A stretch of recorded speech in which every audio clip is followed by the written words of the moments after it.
मित्रों, समुद्र मंथन हमारे पुराणों में वर्णित कुछ बहुचर्चित पौराणिक कथाओं में से एक है। एक ऐसी कथा जिसमें पहली बार देवता और असुर एक दूसरे के खिलाफ नहीं बल्कि एक दूसरे के साथ खड़े थे। वैसे तो समुद्र मंथन से जुड़े बहुत से रोचक तथ्य हैं, जैसे कि समुद्र मंथन के समय एक तरफ हलाहल विष निकला तो दूसरी तरफ अमृत, साथ ही निकले 14 अद्भुत रत्न। लेकिन इन 14 रत्नों में कुछ ऐसे भी रत्न निकले थे जिससे ज्यादातर लोग अनजान हैं। तो मित्रों, आपको बता दें, समुद्र मंथन में उन 14 रत्नों में 5 कन्याएं भी निकली थीं।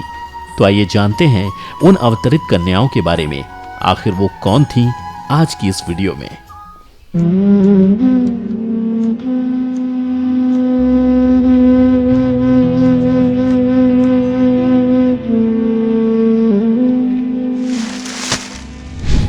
मित्रों, समुद्र मंथन में अवतरित उन 5 कन्याओं के बारे में जानने से पहले चलिए हम आपको आखिर समुद्र मंथन की स्थिति क्यों और कैसे उत्पन्न हुई, इसके बारे में संक्षेप में बताते हैं। मित्रों, दरअसल ये लीला आदिशक्ति ने भगवान विष्णु के कच्छप अवतार और सृष्टि के संचालन के लिए रची थी। ये बात उस समय की है जब देवराज इंद्र को दुर्वासा ऋषि के श्राप के कारण कष्ट भोगने पड़े थे। और इसका प्रभाव सिर्फ यहीं तक सीमित नहीं था, बल्कि इसका असर बाकी देवताओं पर भी हुआ, जिसके चलते दैत्यराज बलि ने तीनों लोकों पर अधिकार कर लिया।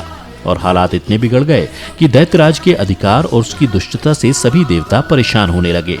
और अंततः जब देवताओं को स्थिति उनके हाथ से निकलती हुई नजर आई तो इस समस्या के निवारण हेतु सभी देवतागण भगवान विष्णु के पास जा पहुंचे। तब भगवान विष्णु ने देवताओं के कल्याण का उपाय समुद्र मंथन बताया और कहा कि क्षीर सागर के गर्भ में अनेक दिव्य पदार्थों के साथ साथ अमृत भी छिपा है और उसे पीने वाले के सामने मृत्यु भी पराजित हो जाती है, परंतु इसके लिए तुम्हें समुद्र मंथन करना होगा। भगवान विष्णु के सुझाव के अनुसार इंद्र सहित सभी देवता दैत्यराज बलि के पास संधि का प्रस्ताव लेकर पहुंचे और उन्हें अमृत के बारे में बताकर समुद्र मंथन के लिए तैयार किया। और समुद्र मंथन के लिए पहुंचे सभी देवतागणों और दैत्यों ने समुद्र में मंदराचल को स्थापित कर वासुकी नाग को रस्सी बनाया।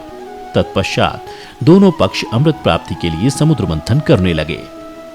अमृत पाने की इच्छा से सभी बड़े जोश और वेग से मंथन कर रहे थे और परिणाम स्वरूप देव और दैत्यों की मेहनत रंग लाई और उसमें से 14 रत्न निकले, जिनका बंटवारा देव और दैत्यों के बीच हुआ। अब बात करते हैं इस दौरान निकली उन 5 कन्याओं के बारे में। नंबर 1, रंभा। समुद्र मंथन में 7वें क्रम में रंभा नामक एक अप्सरा निकली। रंभा अत्यंत सुंदर थी, जिसे हर कोई हासिल करना चाहता था। वह सुंदर वस्त्र व आभूषण पहने हुए थी। उसकी चाल मन को मोहित कर देने वाली थी। रंभा एक दक्ष नृत्यांगना भी थी, इसीलिए इन्हें इंद्रलोक भेज दिया गया। इंद्रलोक में रंभा नृत्य से देवी देवताओं का मन लुभाती और उनका मनोरंजन करती। एक बार विश्वामित्र की घोर तपस्या से विचलित होकर इंद्र ने रंभा को बुलाकर विश्वामित्र का तप भंग करने का प्रयत्न भी किया था, जिसके चलते विश्वामित्र ने रंभा को 1000 साल तक शिला बना रहने का श्राप भी दे डाला। इसके बाद रंभा के साथ क्या हुआ, क्या वो इस श्राप से मुक्त हो पाई, और यदि हाँ तो वो कैसे? यदि आप भी इन प्रश्नों के उत्तर जानना चाहते हैं तो नीचे कमेंट करके हमें अवश्य बताएं। मित्रों, आपको बता दें कि समुद्र मंथन से प्रकट होने के कारण रंभा को लक्ष्मी स्वरूपा भी कहा जाता है। लेकिन एक अन्य मान्यता के अनुसार सुनने में आता है कि रंभा के पिता का नाम कश्यप और माता का नाम प्रधा था। यही नहीं, रामायण काल में यक्षराज कुबेर के पुत्र नल कुबेर की पत्नी के रूप में इनका उल्लेख मिलता है। इतना ही नहीं, महाभारत में इसे तुरंब नाम के गंधर्व की पत्नी बताया गया है। नंबर 2, लक्ष्मी। धन संपत्ति की देवी के रूप में पूजी जाने वाली लक्ष्मी मां समुद्र मंथन के दौरान 8वें स्थान पर रत्न के रूप में समुद्र से प्रकट हुई।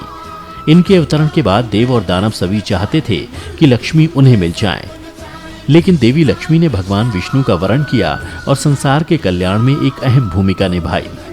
समुद्र मंथन से उत्पन्न लक्ष्मी को कमला कहा गया, जो कि 10 महाविद्याओं में से अंतिम महाविद्या है। मित्रों, लेकिन कुछ लोग इसे सोने से जोड़ते हैं तो कुछ लोग देवी मानते हैं। इस विडंबना को दूर करते हुए आपको बता दें, धार्मिक मान्यता के अनुसार समुद्र मंथन से निकली लक्ष्मी को वैभव और समृद्धि से जोड़कर देखा गया, जिसमें सोना, चांदी आदि कीमती धातुएं थीं, जो कि लक्ष्मी का प्रतीक हैं। मित्रों, उम्मीद करते हैं अब आप लक्ष्मी जी के सही अर्थ को समझ गए होंगे। अब आते हैं तीसरी कन्या पर। नंबर 3, वारुणी। वारुणी देवी भी समुद्र मंथन के फल स्वरूप कमल नयनी कन्या के रूप में प्रकट हुई थी। कहते हैं कि सुरा अर्थात मदरा लिए हुए वारुणी देवी समुद्र से प्रतिष्ठित हुई, इसलिए जल से उत्पन्न होने के कारण उसे वारुणी कहा गया और भगवान की अनुमति के बाद इन्हें असुरों को सौंप दिया गया। सुनने में तो ये भी आता है कि वरुण नाम के एक देवता हैं जो असुरों की तरफ थे, जिनकी पत्नी वारुणी बनी। ये भी कहा जाता है कि कदम्ब के फलों से बनाई जाने वाली मदरा को वारुणी कहते हैं। तो कुछ लोग ताल अथवा खजूर से निर्मित मदरा को वारुणी मानते हैं। यही नहीं, समुद्र से निकले वृक्ष भी वारुणी माने जाते हैं। चरक संहिता के अनुसार वारुणी को मदरा के एक प्रकार के रूप में बताया गया है और यक्ष्मा रोग यानी टीबी के उपचार के लिए इसे औषधि के रूप में उपयोग किया जाता है। नंबर 4, तारा। तारा भी एक अप्सरा थी जो समुद्र मंथन के दौरान निकली थी। बाली और सुषेण दोनों ही इसे अपनी पत्नी बनाना चाहते थे। तब उस वक्त निर्णय हुआ कि जो तारा के वामांग में खड़ा है वह उसका पति और जो दाहिने हाथ की ओर खड़ा है वह उसका पिता होगा। इस तरह बाली का विवाह तारा से हो गया।